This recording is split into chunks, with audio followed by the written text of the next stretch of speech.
నమస్కారం, welcome to Suman TV. నేను గీతాంజలి. ఇవాళ మనతో పాటు ఉన్నారు విశిష్ట అతిథి డాక్టర్ మహర్షి రమణ యోగి లాల్జీ గురువు గారు.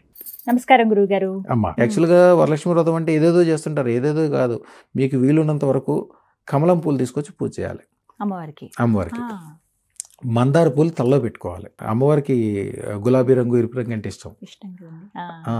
11 మందార పూలు ఎవరైతే మందార పూలతో పూజ చేసుకొని తలలో పెట్టుకుంటారో వాళ్ళకి జీవితాంతము ఒక గొప్పదనం ఏర్పడుతుంది. అలాగే ఏదైనా అనారోగ్యాలు ఉన్న ఇబ్బందులు ఉన్నా ఆ మందార పూలని రాత్రి అక్కడే ఉంచుకొని తెల్లారి దాన్ని గ్రైండ్ చేసి దాంట్లో కొద్దిగా పసుపు కలిపి, అంటే పసుపు కుంకుమ లాగా అవుతుంది అనమాట. పసుపు కలుపుకొని ఎవరైతే తలకు పెట్టుకుంటారో వాళ్ళకి రకరకాలైన అనారోగ్యాలు, అలాగే పోవటమే కాకుండా హారా పెరిగిపోద్ది. వాళ్ళకి హారా పెరిగి వాళ్ళకి చాలా మంచి జరగటం స్టార్ట్ అవుతుంది. వరలక్ష్మి వ్రతం రోజున పాటించాల్సిన నియమాలలో మెయిన్గా ఇది ఒకటి. మందార పూలు ఎట్లయినా సంపాదించాలి వాళ్ళు. రేఖ మందారం అండి, ముద్ద మందారం, ఏదైనా ఒకటే. రేఖ మందారం అయినా పర్లేదు, ముద్ద మందారం అయినా పర్లేదు. కొంతమందికి మందారాల్లో ఇప్పుడు రంగులు కూడా వస్తున్నాయి, తెలుపు అవన్నీ కూడా. తెలుపు ఉంటుంది, లేత గులాబీ ఉంటుంది. వేరే ఏమొచ్చినా కూడా వాటిని కుంకుమ నీళ్ళలో ముంచి లేపాలి, రెడ్ కలర్ వచ్చేటట్టు. మందారమే రంగు మాత్రం రెడ్ వచ్చేటట్టు కుంకుమ నీళ్ళలో ముంచి లేపి 11 మందారాలతో పూజ చేసుకోవాలి.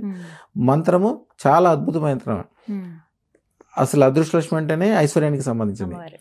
ఐం హ్రీం శ్రీం అదృష్ట మహాలక్ష్మి సర్వ ఐశ్వర్యం తక్షణం దేహి ప్రేచ్ఛ స్వాహ. మంత్రం చాలా సింపుల్ మంత్రమే, కానీ ప్రపంచంలో ఉన్న అన్ని పాజిటివ్లు దాంట్లోనే ఉన్నాయి. ఐం హ్రీం శ్రీం అంటే మీకు తెలుసు కదా. ఐం అంటే సరస్వతి, హ్రీం అంటే శక్తి దేవత, శ్రీం అంటే లక్ష్మిలో ఈ టైంలో అదృష్ట మహాలక్ష్మి. అదృష్ట మహాలక్ష్మిలో ఈ అష్టలక్ష్మి అంటారు. అష్టలక్ష్మిలో మళ్ళీ పాజిటివ్ నెగిటివ్లు ఉంటాయి. అదృష్ట Mahalakshmi only positive, purely positive. అనుగ్రహ దేవత. ఎటు చూసినా బంగారాలే ఉంటాయి, ఎటు చూసినా అద్భుతాలు ఉంటాయి. ఈ రోజుల్లో చేయాల్సినవి కూడా చిన్న నియమాలు ఉంటాయి. మీకు వీలుంటే ఒక 9 రూపాయి బిళ్ళలు తీసుకుని ఒరిజినల్ అవని తీసుకొచ్చి దాంట్లో ఈ 9 రూపాయి బిళ్ళలు వేసి పైనుంచి కొద్దిగా పసుపు వేసి దాన్ని మూత పెట్టాలి. ఇప్పుడు మీకు చెప్పిన మంత్రం 1008 సార్లు.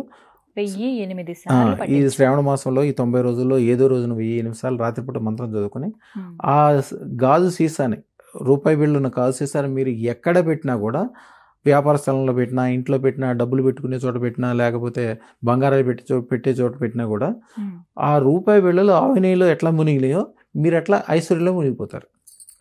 అది ఉన్నంతసేపు మీ ఇంటి నిండా డబ్బు బంగారమే.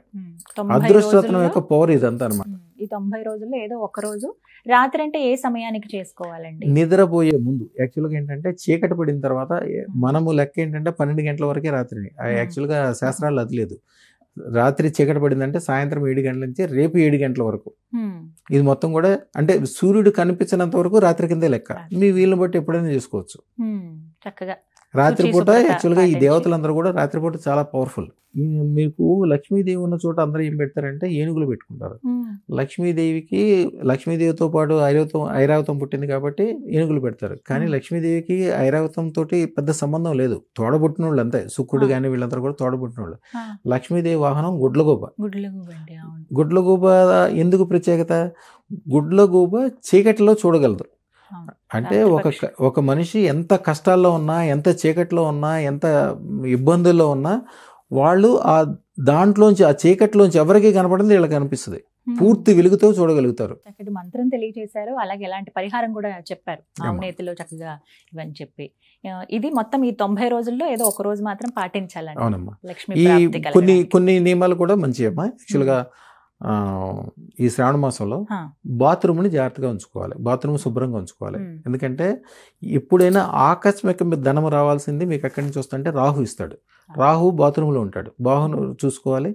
అలాగే వీలుంటే రోజు ఒక 4 అగ్గిపుల్లలు, రాహుకి 4 సంఖ్య, 4 అగ్గిపుల్లలు తీసుకెళ్ళి బాత్రూంలో ఒకసారి వెలిగించి దాన్ని ఎట్లా అంటే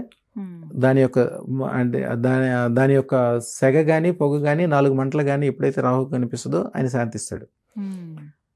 అలాగే ఇంకొక మంచి ఉపయోగం కూడా చేస్తారు. మంగళవారం పూట నిమ్మకాయలతోటి మంచిగా దీపం వెలిగించి, అది యాక్చువల్గా దుర్గాదేవి ఆలయంలో కానీ పోచమ్మ ఆలయంలో కానీ పెడతారు. కానీ అది బాత్రూంలో పెట్టగలిగితే అది ఇక కొంతకాలం పాటు మీరు ఆకస్మికమైన ధనం వచ్చేదానికి అడ్డం ఉండదు. మంగళవారం రోజు అండి, సమయం ఉంటుందండి దీనికి? జనరల్గా మార్నింగ్ చేస్తారు, లేకపోతే చీకటి పడ్డాక చేస్తారు. ఒక్క దీపం చాలు, ఒక్కది, ఒక్క నిమ్మడప్పులో ఒకటే. ఏ వీలుంటే నువ్వుల నూనె లేకపోతే కొబ్బరి నూనె, ఈ 2 నూనెల్లో మీరు అత్తరు కూడా కలపగలిగితే చాలా బాగుంటుంది. అత్తరు కలిపింది 2 ఒత్తులు వేయాలండి, 2 ఒత్తులు వేసి దీపం వెలిగించాలి. ఇవి పరిహారాలు అఖండ ప్రాప్తికి ఈ శ్రావణ మాసంలో. శ్రావణ మాసంలో చాలా పరిహారాలు ఉంటాయమ్మా. మీ చెయ్యి బంగారు చెయ్యిగా మారాలన్నా, అద్భుతాలు జరగాలన్నా, శని కూడా, సూర్యుడు కూడా, శుక్రుడు కూడా అనుకూలం అవ్వాలంటే కూడా మీ గోళ్ళకి ఎప్పుడు గోళ్ళ రంగు వేసుకోవాలి. రెడ్ కలర్ కానీ గులాబీ రంగు కానీ దానికి దగ్గరలో ఉండే. మీ గోళ్ళు చూడండి ఎప్పుడు కూడా పద్మాల్లాగా ఉంటాయి. గోళ్ళకి పద్మం రేకులు ఎలా ఉంటాయి అలా ఉంటుంది. పద్మం రేకులకు ఉండే దగ్గరకు ఉండే కలర్ జనరల్గా గోరింటాకు పెట్టుకుంటారు. ఈ రోజుల్లో సాధ్యం కాదు కాబట్టి గోళ్ళకి రంగు కంపల్సరీ ఈ రోజుల్లో వేసుకోవాలి. వేసుకుని పొద్దున్నే మీకు ఇందాక ఇచ్చిన మంత్రం ఏదైతే ఉందో ఆ మంత్రాన్ని 108 సార్లు చదువుకుని అదే చేత్తో కొద్దిగా కుంకుమ లక్ష్మీదేవి మీద వేసి, ఈ రోజుల్లో పాటించాల్సింది ఒక బ్రహ్మాండమైన సూత్రం ఉంటుందమ్మా, ఒక అద్భుతం అది.